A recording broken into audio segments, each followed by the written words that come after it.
C'est une triste nouvelle pour la Matésine, la fermeture définitive de la station de l'Alpe du Grand Cerf. Alors je pense d'abord aux habitants, aux commerçants, aux familles, aux saisonniers.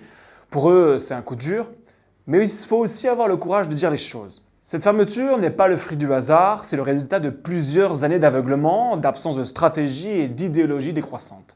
L'Alpe du Grand Cerf n'a jamais réussi à prendre le visage du tourisme moderne. Ce n'est certes pas l'Oisans, ce n'est pas Beldon, ce n'est pas le Vercors.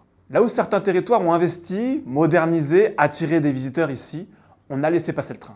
Et derrière cette fermeture, il y a aussi des choix politiques, des élus qui n'ont pas cru en leur territoire et des militants qui rêvent d'une montagne vide, sans touristes, sans vie et sans économie. Mais soyons clairs, en montagne, toute la vie tient au tourisme.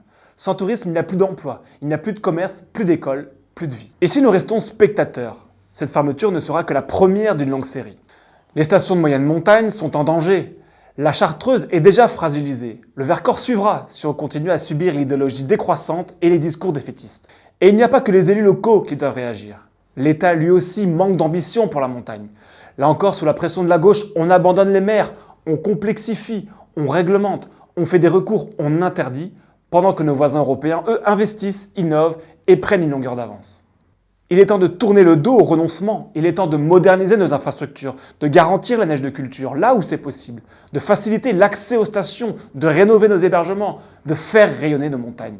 La méthane mérite mieux que l'abandon, elle mérite le courage, de l'ambition, de la lucidité. Et je suis aux côtés de celles et ceux qui refusent de laisser mourir la montagne et qui croient encore en son avenir touristique et économique.